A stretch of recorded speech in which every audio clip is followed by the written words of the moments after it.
Hey Keith and Graham, I'm just making this quick video to give you an overview of the desk that you'll be using at Midrand. So the desk is the Yamaha MG24, so there's 24 channels that you've got to use. Only the first 16 channels have microphone inputs. So those are the ones that you can use for mics, and then these channels here from 17 to 24 are really more for stuff that you have at the desk, so an iPod or a CD player or the wireless mics could be used there. I think rather than you guys just using the first couple of channels and not using the rest, what I would suggest is that you lay out the channels similar to the way that we do it 4-ways and use these upper channels from 10 to 12 for vocals, so that eventually when you do have a full band, stuff is still going in the same place. Use it, don't use it, it's up to you. I'll show you the back panel after I go through each channel, but just so I can give you a general overview. All the channels are here, then these are the two effects channels, then these are return channels. You don't actually really need to worry about these at all. And then these are the masters for the sends. So these are your aux sends here, and the effects are basically sends that are internally connected to the effects unit and then come back on these channels here. So these are kind of your master send levels to effects. These are your master send levels to the auxiliary channels, which you use for monitors. Cool. I hope you are tracking with me so far. Let's have a look specifically at each channel in detail. Just wait for my phone to focus. There we go. Okay, so all of these channels, 1 to 16, and even the other channels are very similar. The first 16 channels are exactly the same. So once you understand everything for this channel, you'll understand how to use all of these here. Okay, so the first section here is the preamp section, and this is where you adjust the gain for the microphone that you're using. I'm not sure how much you guys know about setting gain correctly, but you need to get the level of the mic coming in, or whatever instrument it is coming in, high enough so that you avoid the noise floor of the desk, but not too high so that you distort the input on the channel.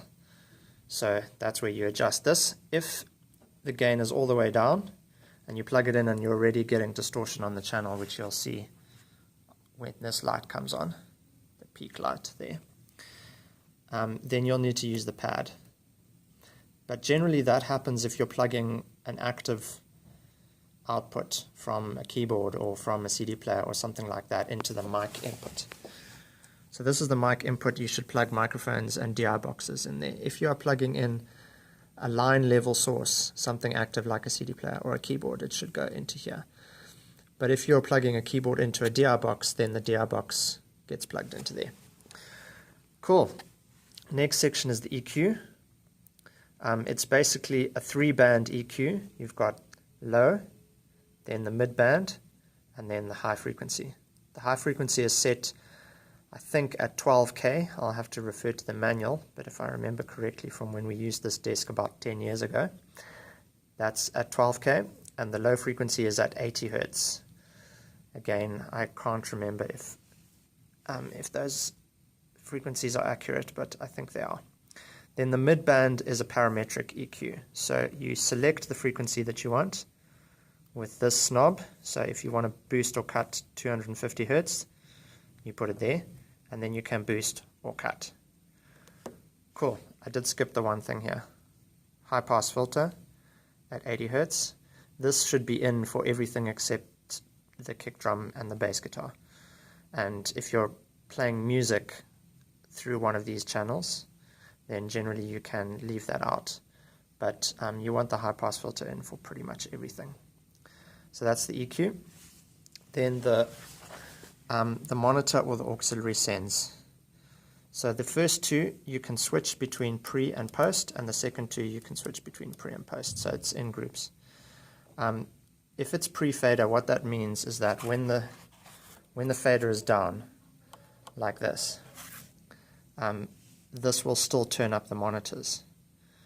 So that's usually how you want it, so that these knobs are controlling the level to the monitors independent of where this fader is. Okay, if you want it to be post fader, then you take the button out and then it becomes post fader. And then if this is down, nothing will go to the monitors, even if this is all the way up. Cool. And then the white ones are sends to the effects. If you want to use them as auxiliary channels instead, then you just put that button in like it is. These should all be out. Don't know why they're in. Anyway, now they're all out. Okay. And then instead of going to the effects internally, they will come out the back panel. That's if you need another 2 auxiliaries, but generally we've always survived with 4 monitor mixers. Okay, then you've got the pan. Most of the time you'll need to just leave that in the center. Just trust me on that one.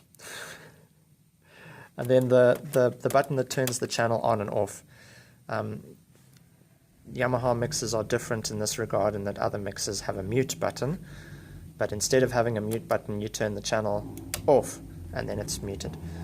Then you get to the fader itself. There's PFL, which stands for pre-fade listen. What that does is it puts just that channel and anything else that has PFL on into the headphones. So if you want to listen to just that channel, you put the PFL on. It's called solo on the desk that we use at 4Ways, but that's the same thing. Pre-fade listen is what it stands for.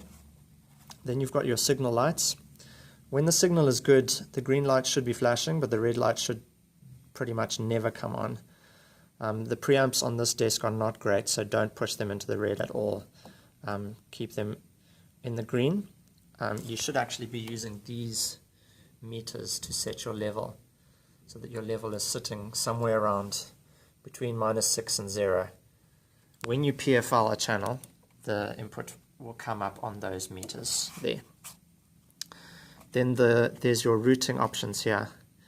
If you want to use the groups, what that does is it allows you to, let's say, take drums, the first 4 channels, and put them on group 1 and 2.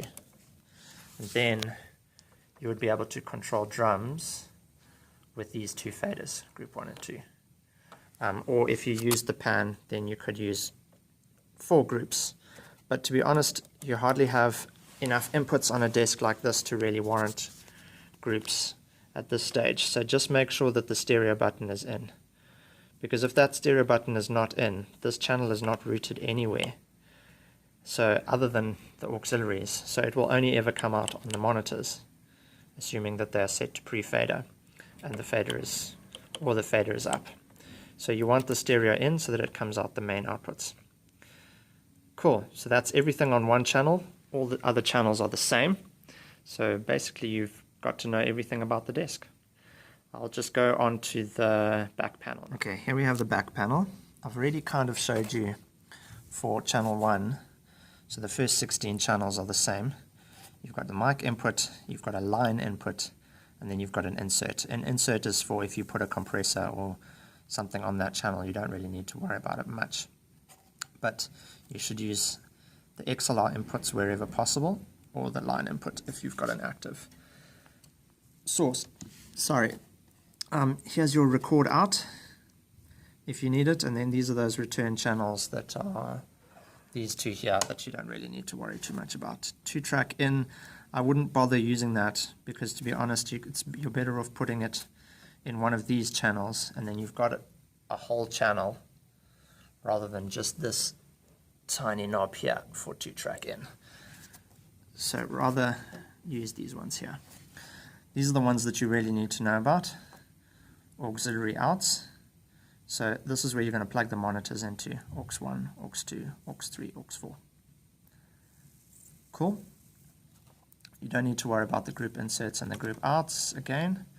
The stereo inserts or the sub outs or all of these things you don't really need to worry too much about. Here is the main output. These are the outputs that are going to go to the PA. just use these two, left and right. If you only need to plug in one speaker, just plug it into the left and make sure that none of your red pan knobs are panned right, otherwise it won't come out. The reason why is because this mono output here is supposed to be for a sub, so it's affected by this low pass filter there, so you won't get any mid-range or treble out of this channel. So use these ones for your master outs. Main power button, AC in. Pretty much all you need to know.